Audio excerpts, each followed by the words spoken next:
हाय दोस्तों, मैं महेंद्र पारसारथी। बहुत सारे कमेंट आने के बाद कि सर आप मैथ पढ़ाइए, तो दोस्तों मैं आज आप लोगों को मैथ की क्लास देने वाले हैं। तो सबसे पहले आज हम पढ़ाएंगे आपको त्रिकोणमिति। ध्यान दीजिए इसका बेसिक त्रिकोणमिति। सबसे पहले दोस्तों देखिएगा, त्रिकोणमिति जो आपका त्रिकोणमिति होता है वह 3 शब्दों से मिलकर बना हुआ है। पहला शब्द आपका है त्रि, दूसरा आपका है प्लस कोण, और इसके तीसरा है मिति, जिसका अर्थ है त्रि मीन्स 3, कोण, मिति मीन्स होता है दोस्तों मापन। यानी कि 3 कोण आपके त्रिभुज में होते हैं, त्रिभुज का मापन। यानी दोस्तों हम कह सकते हैं कि जो आपका त्रिभुज का मापन होगा वही आपका त्रिकोणमिति कहलाता है। यानी त्रिभुज के बारे में जो भी गणना करते हैं जिसके माध्यम से, वो आपका त्रिकोणमिति कहलाएगा। लेकिन दोस्तों ध्यान दीजिएगा, त्रिकोणमिति में हम समकोण त्रिभुज की, क्योंकि त्रिभुज तो आपके बहुत सारे होते हैं, लेकिन हमेशा हम त्रिकोणमिति में समकोण त्रिभुज के बारे में बात करते हैं।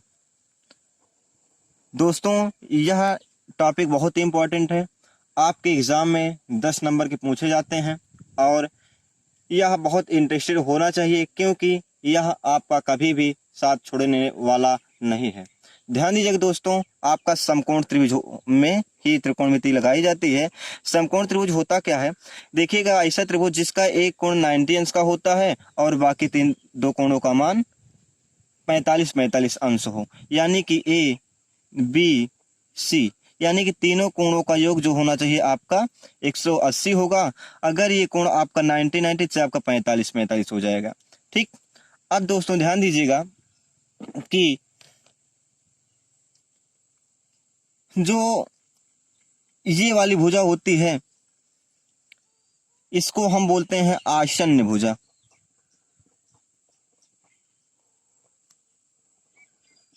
क्योंकि देख रहे होंगे आप, इसी पर आसन, इसी पे आपका पूरा त्रिभुज बैठा हुआ है, और इसको हम कह सकते हैं आधार, और दोस्तों इसको हम आधार भी बोलते हैं।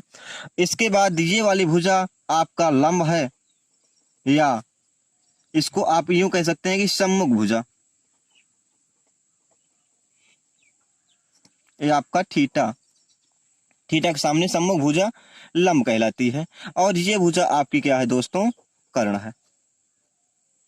ठीक, अभी लंब, कर्ण और आधार में क्या संबंध होता है, किस प्रकार का संबंध होगा, इसको ध्यान देंगे। ध्यान दीजिए कि जो इसके बीच में संबंध होता है दोस्तों, सबसे पहले संबंध को बताया है कि ज्या। ध्यान दीजिएगा, पहला आपका ज्या, फिर कोज्या, स्पर्शजा,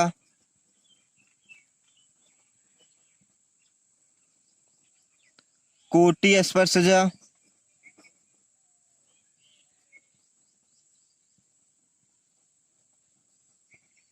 कोटि स्पर्शजा, उसके बाद व्युकोज्या, व्युज्या। अब आपको दोस्तों पता चल गया होगा कि इसमें किस प्रकार का संबंध हो। देखिएगा, आपका ज्या है, इसके ठीक उल्टा आपका होता है व्युज्या, यानी कि ज्या क्या, व्युत्क्रम आपका व्युज्या। उसके बाद आता है आपका कोज्जा। कोज्जा का उल्टा देखिए यहाँ पर आपका दिया गया है व्युज्या, यानी जो आपका कोज्जा होगा, कोज्जा का उल्टा व्युज्या। और तीसरा आपका दिया गया स्पर्शजा। स्पर्शजा का जो उल्टा होगा वह कोटि स्पर्शजा होता है। लेकिन इसको मुझे याद करने में थोड़ा दिक्कत होती है, तो इसको जो इंग्लिश में नाम दिया गया है वह है इस प्रकार, इसको कहते हैं साइन, फिर इसको बोला जाता है कोसाइन, टेंजेंट, कोटेंजेंट, सेकेंट, को सेकेंट। लेकिन अभी भी ये बड़ा है, तो कुछ दिनों बाद इसका और संशोधन हुआ। संशोधन करने के बाद इसका और साइड कर दिया गया दोस्तों, जो इस प्रकार है। साइन को हम लिखने लगे, याद करने के लिए बहुत ही सटीक होने लगा। साइन को हम साइन, कोसाइन को हम कॉस, टेंजेंट को टेन, कॉट टेंजेंट को कॉट, और इसको सेकेंड को हम सेक, और को सेकेंड को हम कौशिक पढ़ने लगे। अब आपका थीटा लगा देंगे इस पे। अब हम इसको इस प्रकार से, अब ध्यान दीजिएगा दोस्तों कि जो आपका साइन होता है, इसके फार्मूले कैसे व्युत्पन्न किए जाएंगे, फार्मूले आपके कैसे बनते हैं, ध्यान देने की आवश्यकता है बहुत दोस्तों। कि जो आपका साइन थीटा होगा, साइन थीटा का सबसे पहले इन्होंने संबंध बताया, और मुख्यतः इसमें 3 ही संबंध होते हैं, ध्यान दीजिएगा। लंब का आधार से, आधार का कर्ण से, और कर्ण का लंब से। इसी तीनों को हम पुनः उल्ट देते हैं तो आपके 3 और यानी टोटल आपके 6 संबंध बन जाते हैं। तो ध्यान दीजिएगा, जो इन्होंने सबसे पहला संबंध आपका साइन का दिया था, साइन का इन्होंने संबंध बताया कि लंब बटे कर्ण संबंध बताया गया था। अब दोस्तों ध्यान दीजिएगा, जो आपका ज्या है, ज्या को उल्टा व्युज्या, यानी कि साइन का उल्टा आपका कौशिक है। तो जो आपका साइन का उल्टा कौशिक है, तो इसी को हम उल्टा यानी कर्ण बटे लंब हम लिख देंगे कौशिक में, यानी क्या हो जाएगा यहाँ दोस्तों, कर्ण बटे लंब। अब दूसरा जो है आपका काश, काश का इन्होंने संबंध बताया आधार बटे कर्ण। जो इसके पीछे संबंध होता है दोस्तों, आधार बटे कर्ण होता है। अब आपको पता है जो आपका काश होता है, कोजा का उल्टा व्यू कोजा, यानी कि आपका शेक होगा। तो जो आपका काश को उल्टा शेक होता है, तो इसी को उल्टा यानी कि हम क्या लिख देंगे यहाँ पर, कर्ण बटे आधार। अब इसके बाद दोस्तों आपका बचा टैन। टैन का उल्टा आपका होता है काट। टैन का जो संबंध बताया गया, इसका संबंध होता है दोस्तों लंब बटे आधार, लंब बटे आधार। अब आपका जो टैन होता है, टैन का उल्टा होता है दोस्तों क्या, काट। तो काट को हम लिख देंगे आधार बटे कर्ण। दोस्तों अगर हमारे चैनल को सब्सक्राइब ना किए हो, सब्सक्राइब कर लें।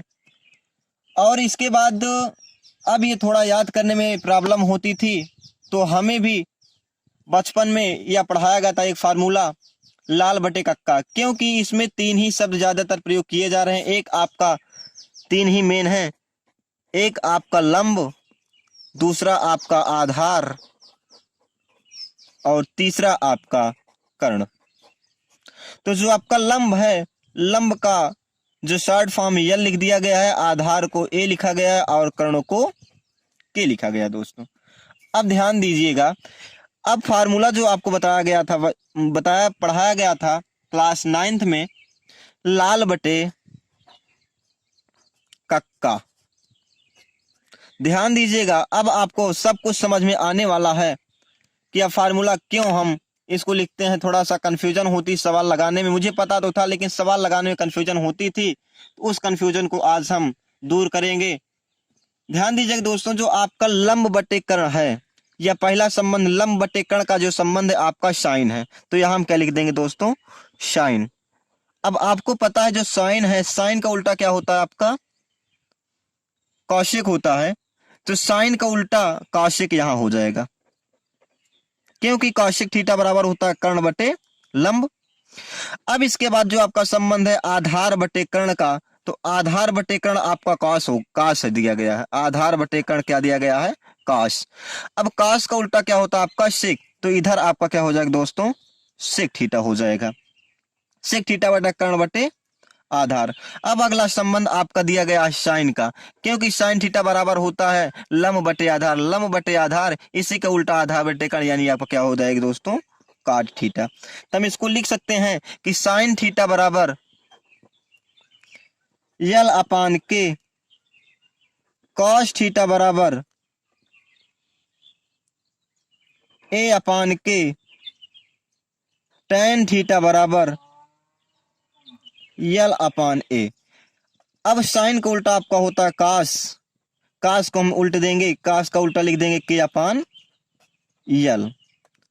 कास का उल्टा होगा दोस्तों सिक, तो इसको हम लिख सकते हैं क्या, इसी का उल्टा के अपान ए। साइन का उल्टा कास, तो कास के यानी के अपान यल हो गया। अब कास का उल्टा आपका सेक है यानी के अपान ए हो जाएगा दोस्तों। अब इसके बाद टेन का उल्टा जो होता है आपका होता है काट, काश थीटा बराबर क्या हो जाएगा, ए अपान एल। अब यहीं से आपका जो फार्मूला क्रिएट होता है कि साइन थीटा बराबर काश थीटा बराबर टेन थीटा बराबर क्या होगा। तो ध्यान दीजिएगा दोस्तों, जो आपका पहला संबंध है साइन,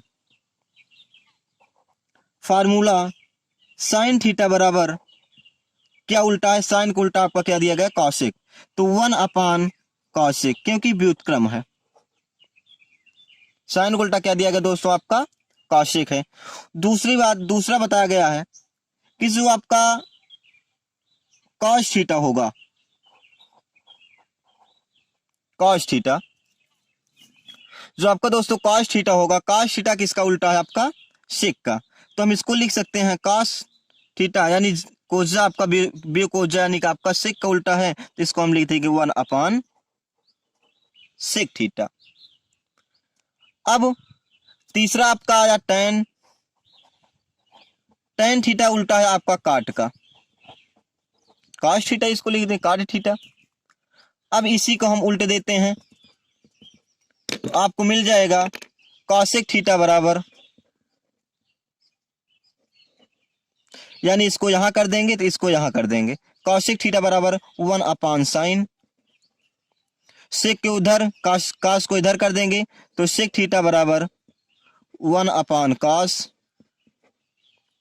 और काट थीटा बराबर 1 अपान टेन। इसके बाद थोड़ा सा और देखिएगा कि जो आपका टेन थीटा होगा वह टेन थीटा जो है साइन और कास के बाद यानी इसके बटे में होगा, तो लिख सकते हैं टेन थीटा बराबर sine upon cos, cos theta.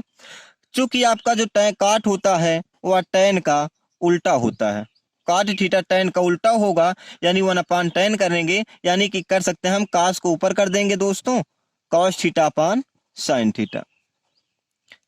के बाद ध्यान देंगे दोस्तों, कभी कभी आपको थोड़ा समस्या आ जाती है कि जब आपका थीटा का कोण जो थीटा होगा इसको यहां दे देते हैं, तो कोई दिक्कत नहीं, आपको घबराने की बात नहीं है। ध्यान दीजिएगा, एक पॉइंट याद रखिएगा कि जो आपका थीटा और 90 अंश के बीच की जो रेखा होती है उसे ही हम आधार बोलते हैं, यानी थीटा और 90 अंश के, थीटा और 90 के बीच वाली जो रेखा होगी ये वाली रेखा, इसे ही हम हमेशा आधार बोलते हैं।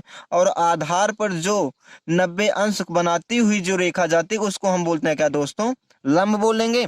और बाकी जो सबसे बड़ी वाली रेखा होती है उसको हम क्या बोलते हैं, कर्ण बोलते हैं। एक बार फिर ध्यान दीजिए, थीटा और 90 अंश को जो मिलाएगी रेखा उसको हम बोलेंगे क्या, आधार। आधार पर जो 90 अंश का कोण बनाती है उसको बोले हम क्या, लंब। और बाकी सबसे बड़ी वाली रेखा क्या बोलेंगे दोस्तों, कर्ण। तो दोस्तों अगर यह वीडियो आपको अच्छा लगा हो प्लीज इस भी लाइक शेयर सब्सक्राइब और कमेंट करें। आपको इस चैनल के माध्यम से अब फिजिक्स के साथ साथ मैथ का इसी प्रकार से बेसिक ट्रिक और चैप्टर बाय चैप्टर सवाल बताए जाएगी। ध्यान